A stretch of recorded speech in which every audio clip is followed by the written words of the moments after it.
Namaste, welcome.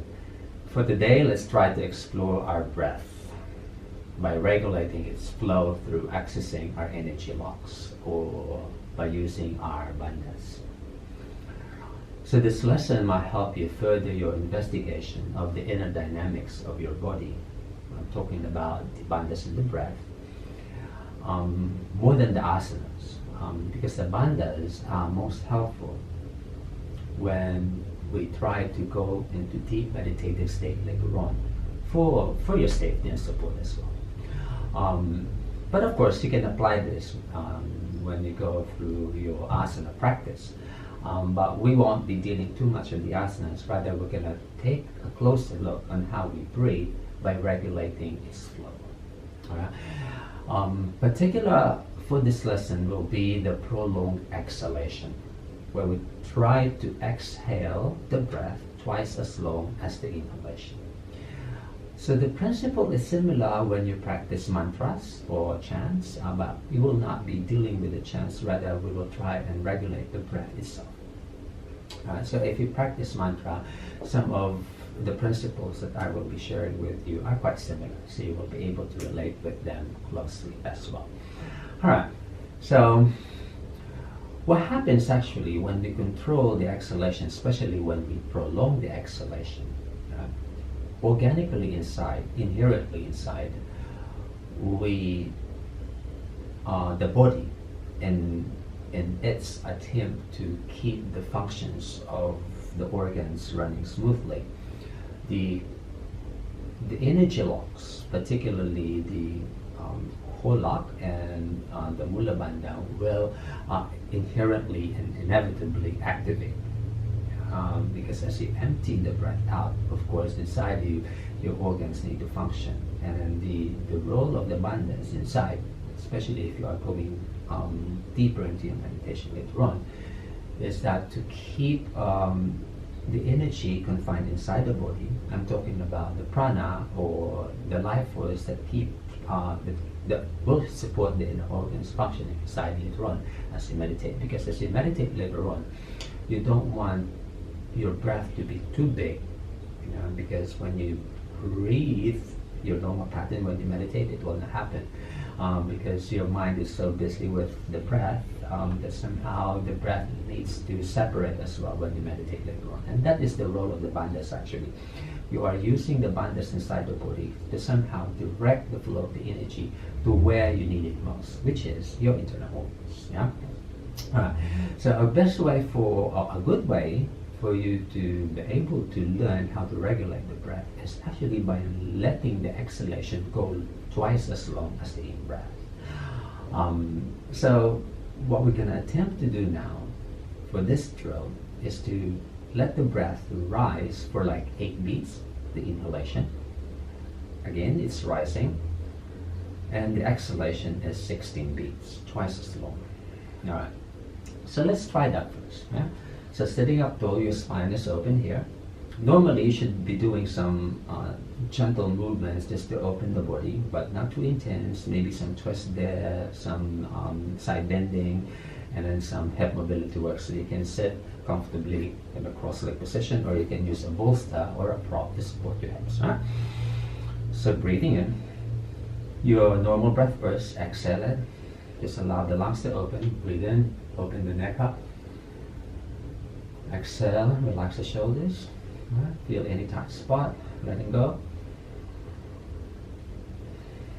Alright, let the belly or let the breath rise up. So hang the arms, suspend the shoulders. And exhale. Alright, don't feel heavy in the shoulders. Keep them hanging loose. Alright. Now next inhale. Breathe for 8 beats. Yeah? I will lead it. Yeah? When you're ready. Breathing in. 7, 6, 5, 4, 3, 2, 1. Suspend it up a bit. Exhale. 15, 14, 13, 12, 11, 10, 9, 8, 7, 6, 5, 4, 3, 2, 1, and then pause. Pause. And then just inhale your normal breath. And exhale the normal breath.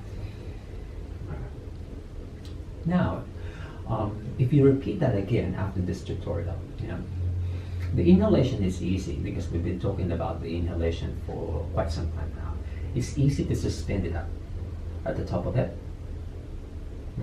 before you exhale. Now, the exhalation, so this is when the principle and the concept of the Mula Bandha becoming active, or the base of your spine, the core, the root lock, located at the base of the spine, right at the pit of the hips, shall play an important and integral role. Right? The Mula Bandha is not squeezing, it's not clenching, and it's not tightening and squeezing your buttocks or your perineum.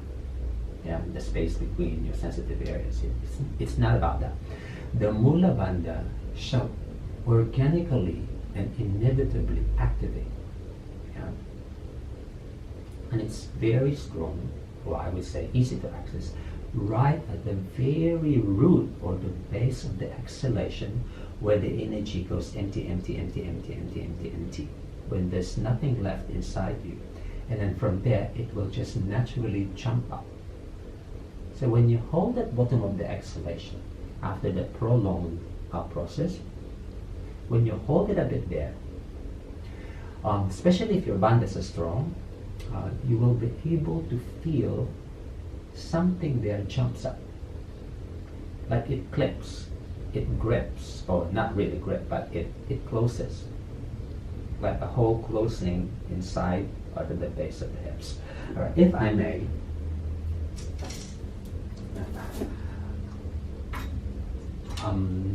the area that I'm talking about is actually somewhere here, close to, it's really hard to pinpoint anatomically, but somewhere close to the tail, right at the hollow spot, where between your sensitive area, and that's the perineum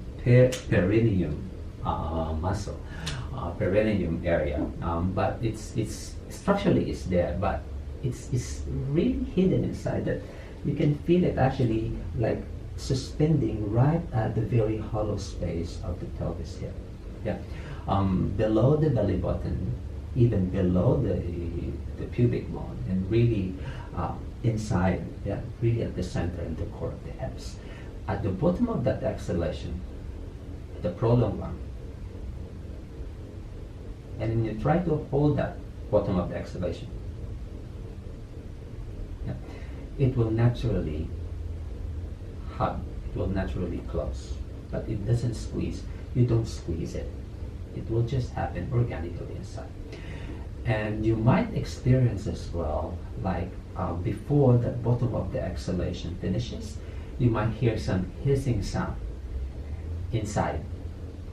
And that hissing sound is actually some of the air left inside trying to exit, because you're still exhaling even after, I would say, your normal pattern. You try to exhale more, you try to flush out more gas or the breath or air outside the body, and that produces a sound together with your throat closing, because as this one closes as well, since there's nothing left inside the body, the Jalandhara Bandha will naturally activate. And this will and this brings me to the topic of the Ujjayi breath, because when you inhale, that's where actually the sounds or the humming sound will start to manifest, because the humming sound is actually a byproduct of you opening the pathway again. As the pathway closes at the bottom of the exhalation when you inhale, and when you try to open the pathways of the energy, then the sounds happen. The sound happen, but it's not about humming sound. But that would have to be tackled in the next tutorial about the Ujjayi. But if you're practicing this and then you start to notice that when you inhale, you can actually feel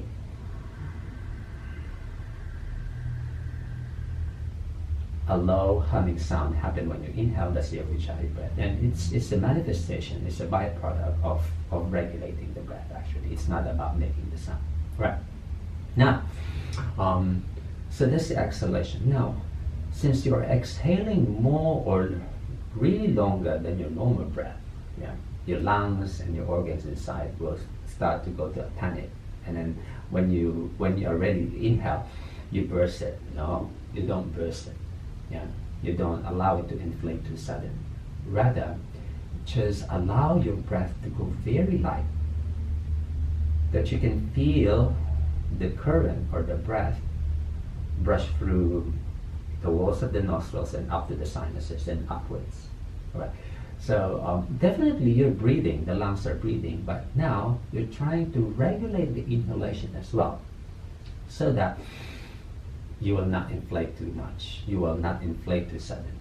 And how would this become helpful later on when you meditate?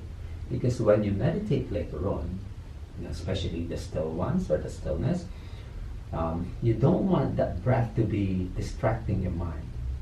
Yeah? So you want to regulate its flow, so that in here, when you meditate later on, yeah, the body will not, I would say, will not be functioning normally. Yeah, because when you meditate later on, only the inner organs, the vital organs, are functioning to keep the life force flowing inside the body, but you're not actually breathing normally. Yeah, because when you regulate the breath later on, when you develop the skill of regulating the breath later on, that's the time when you're able to lift that subtle energy up. If you're practicing energy channeling later on, to reach all the way up to the brain. But that's a deeper skill, of course. It will require plenty of preparation, long time of practicing the breath and regulating the bandhas and stuff like that, until they become very efficient, harnessing the energy, and then only the subtle ones or the absolute energy is allowed to rise up. But going back, a best way, an ideal place and a good way for us to develop this skill is to actually regulate the exhalation. Yeah, first prolong the exhalation, so you really empty your body out of air, and then allow your in-breath to go light and controlled as well. All right, so let's try that. Yeah, few rounds. Yeah, normal breath in and normal breath out. All right.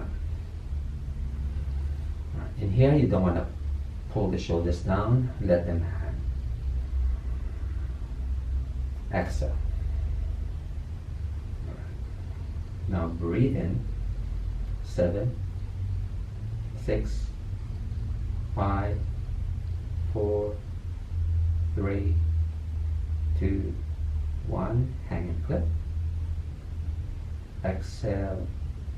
15, 14, 13, 12, 11, 10, 9, 8, 7, 6, 5, 4, 3, 2, 1. Pause. Pause. Now inhale light through the nostril. Make it light. And then the lungs will inflate.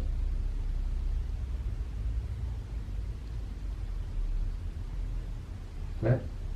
And then twice as long you exhale.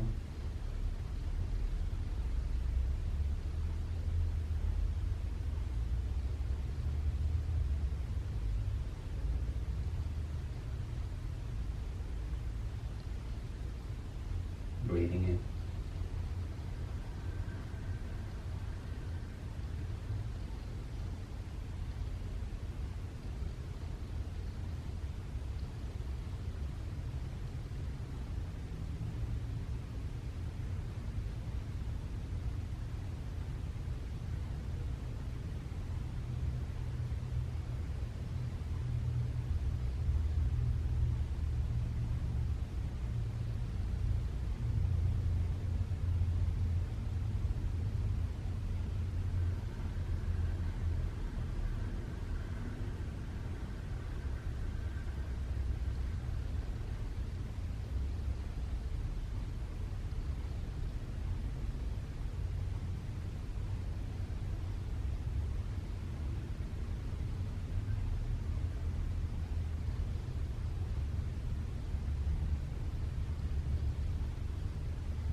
One more.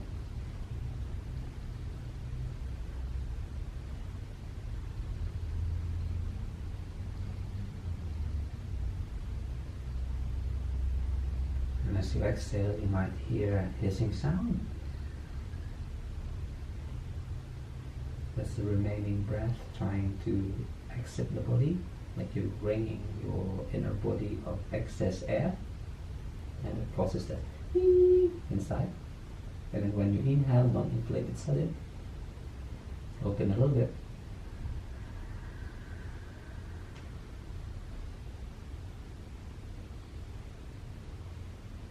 Flat. And then just exhale your normal breath. So if you notice, we're not really strictly doing the 8-16. Yeah, it's just a guide. Of course, as you practice, when your lungs and your heart and your body goes through many repetitions, of course, somehow you have to adapt. Yeah, so you don't have to really force yourself to do the 8 and 16, but somehow find the rhythm where you can feel actually that your exhalation is much longer than the inhale. So that when you inhale, you don't bounce it, you don't inflate it too sudden in an attempt to breathe in, but rather you're able to control the inhalation as well. So for example, but to begin with, if you are doing your drills, for example, you may want to try this 8-16 pattern, all right? But if that is too intense, you can maybe do it like, for example, 6 and 12. Yeah, 6 beats inhalation and 12 beats exhalation. Or you can even go as low as 5-10 or 4-8. Really depending on the level of your progress and the level of the strength and the awareness of your bandhas. And of course, you have to pay attention as well, because as you regulate the breath, you are actually putting pressure to your heart. So if you have like heart conditions, always work with care, work progressively. If you feel any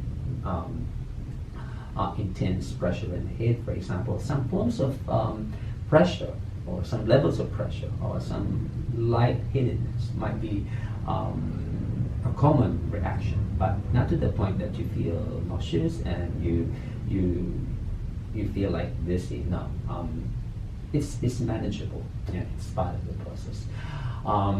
Yes, and when you practice this, ideally you practice it with empty tummy. Yeah, so you don't want to be practicing and regulating the breath when you're full. Maybe wait a few hours after a heavy meal, or best time of the day is in the morning when you're empty. Yeah, so just do some forms of like movement just to awaken the body and release any stagnation of the energy. And you sit like this. You may have a bolster supporting your hips, or you can just rest your back up against the wall or a back chair. What's important is you want to keep your spine open, but don't fight it.